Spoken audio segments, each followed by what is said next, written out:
Hello guys, welcome back to my channel. This is MB and you are watching MB Training channel. So previous వీడియోలో మనం dollar monitor అనేది చూసాం, ఏ విధంగా work అవుతుంది అనేసి. ఇక్కడ అదే మీకు కోడ్ ఉంది, ఇక్కడ ఉంది.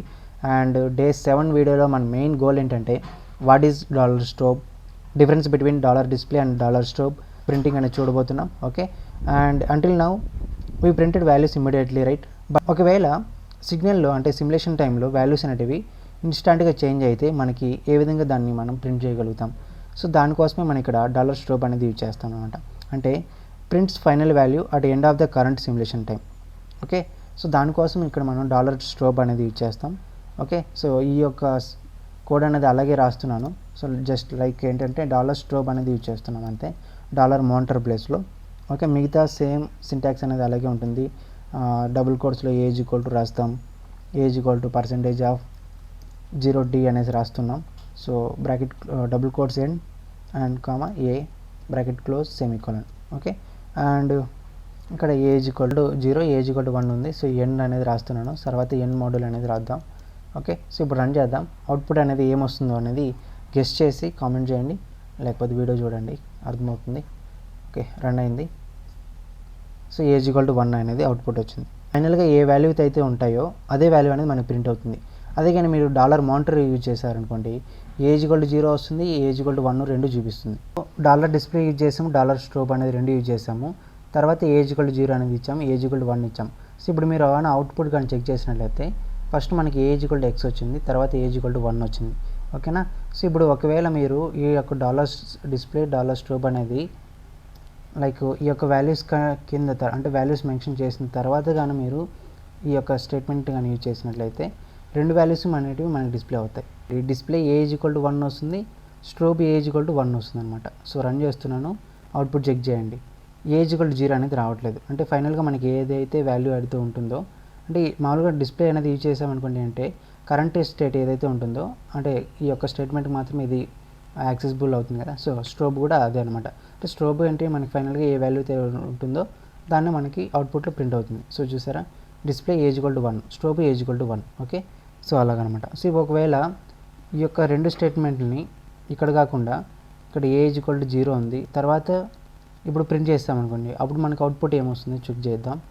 ఓకే, సో స్టార్టింగ్లో మనకి ఏజ్ ఈక్వల్ టు X వచ్చింది కదా, అది ఎందుకు వచ్చింది అనేసి మీరు తెలిస్తే కామెంట్ చేయండి, తర్వాత తెలియకపోతే నేను చెప్తాను. Okay, no problem.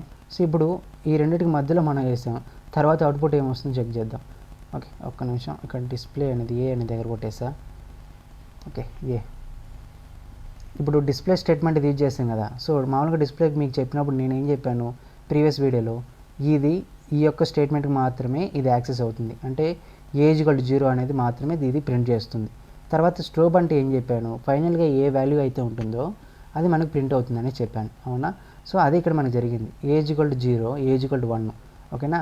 అదేగైనా మీరు ఈ యొక్క డిస్ప్లే స్ట్రోబ్ అనేది ఇక్కడ కాకుండా ఫస్ట్ మనకి చెప్పా కదా, లైక్ ఇనిషియల్ బిగిన్ తర్వాత అంటే వాల్యూస్ మెన్షన్ చేయకముందే మనం యూజ్ చేస్తామనుకోండి, ఇప్పుడు మనకి అవుట్పుట్ ఏమొస్తుందని మీరు ఇంతకుముందు చెక్ చేసినప్పుడు ఏజ్ ఈక్వల్ టు X వచ్చింది. ఏజ్ ఈక్వల్ టు X అనేది ఎందుకు వచ్చింది?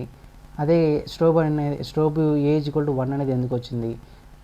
స్ట్రోబ్ అంటే మన ఫైనల్ వాల్యూ కాబట్టి ఏజ్ ఈక్వల్ టు 1 వచ్చింది. డిస్ప్లే అంటే నార్మల్గా దీనికి ముందు ఏదైనా ఒక వాల్యూ అనేది ఇక్కడ ఏజ్ ఈక్వల్ టు 0నో లేకపోతే 1నో ఏదో ఒకటి మనం మెన్షన్ చేసినట్లయితే ఆ యొక్క వాల్యూ అనేది ప్రింట్ చేస్తుంది. మనం ఏ వాల్యూ అనేది దానికి ఇవ్వలేదు, అంటే దాని ముందు ఏ వాల్యూ అనేది దానికి అసైన్ చేయలేదు కాబట్టి దానికి ఏం తీసుకోవాలో తెలియదు కాబట్టి అన్నోన్ వాల్యూ అయితే తీసుకునింది. అదే ఇక్కడ మీకు అవుట్పుట్లో X అనేది వచ్చింది. ఓకేనా? సో ఇప్పుడు మీకు అర్థమైందా డాలర్ డిస్ప్లేకి డాలర్ స్ట్రోబ్కి ఏంటి మెయిన్ డిఫరెన్స్ అనేది? ఓకే, సో డాలర్ డిస్ప్లే అనేది ఇమీడియట్గా మనకి ఏదైతే వాల్యూ ఉంటుందో అది మనకి స్ట్రోబ్ అంటే అది మనకి లాస్ట్లో ప్రింట్ అవుతుంది. బట్ స్ట్రోబ్ అనేది వెయిట్ అంటిల్ అనమాట, అంటే లాస్ట్ వరకు వెయిట్ చేస్తే లాస్ట్లో ఏదైతే ఉంటుందో సిమ్యులేషన్కి ఈక్వల్గా టైం ఏదైతే ఉంటుందో వాల్యూ అనేది అది మనకి అవుట్పుట్లో ప్రింట్ చేస్తుంది అనమాట. ఓకేనా? సో ఇక్కడ మీకు క్లియర్ డిఫరెన్స్ టేబుల్ అనేది కనబడుతుంది. ఓకేనా? అండ్ సింపుల్గా చెప్పాలంటే డాలర్ డిస్ప్లే అనేది మీరు కెమెరాతో తీసినప్పుడు ఇన్స్టంట్గా ఫోటో వచ్చేస్తుంది కదా, బట్ డాలర్ స్ట్రోబ్ అనేది మీరు ఫోటో తీసిన తర్వాత దాన్ని ఎడిట్ చేసి దాన్ని మళ్ళీ ప్రింట్అవుట్ చేస్తే అంటే ఫైనల్ వాల్యూ అంటే ఫైనల్ వరకు అవుట్పుట్ వరకు మీరు వెయిట్ చేస్తారు కదా, అది మీకు డాలర్ డిస్ప్లేకి డాలర్ స్ట్రోబ్కి ఉన్న మెయిన్ డిఫరెన్స్ అనమాట. ఓకే, సింపుల్ ఎగ్జాంపుల్గా అలా చెప్పాను. మినీ ఛాలెంజ్ సో మనకి డాలర్ డిస్ప్లే డాలర్ స్ట్రోబ్ అనేది యూజ్ చేసుకొని మనకు అవుట్పుట్స్ అనేటివి 2,9 అంటే A=2 రావాలి, ఇంకొకటి A=9 రావాలి. సో అలాగా మీరు ప్రింట్ చేయడానికి ట్రై చేయండి. I hope you learn something new concept. Okay, and next వీడియోలో మనం ఫర్ లూప్, నెక్స్ట్ అలాగే loop execution, iterations, printing numbers చూస్తాం. ఓకేనా? సో నేను డైరెక్ట్గా లూప్ ప్రింటింగ్స్ అంటే ప్రింటింగ్ అనాలిసిస్ ప్యాటర్న్స్కి వెళ్ళిపోవచ్చు.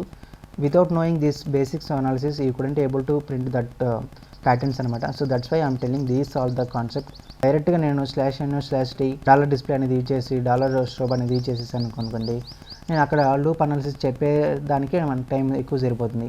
మళ్ళీ వీటి ఎక్స్ప్లెయిన్ చేయాలనుకుంటే ఇంకా టైం అనేది ఎక్కువ అయిపోతుంది. మీకు బోర్ కొడుతుంది, నాకు బోర్ కొడుతుంది. కాబట్టి సో అందుకే పార్ట్ వైజ్గా మనకు ఒక సిరీస్గా కంప్లీట్ చేస్తున్నాము. ఓకే, సో ఫర్దర్ సిరీస్ కావాలనుకుంటే కంప్లీట్గా మనకి సపోర్ట్ చేయండి and share with your friends and also support me guys. And మన యొక్క ఇన్స్టాగ్రామ్ పేజ్ కూడా మీరు ఫాలో అవ్వండి. అక్కడ కూడా మీకు షార్ట్ వీడియోస్ అనేవి అప్లోడ్ అవుతూ ఉంటాయి. Okay, so thanks for watching. Thank you so much.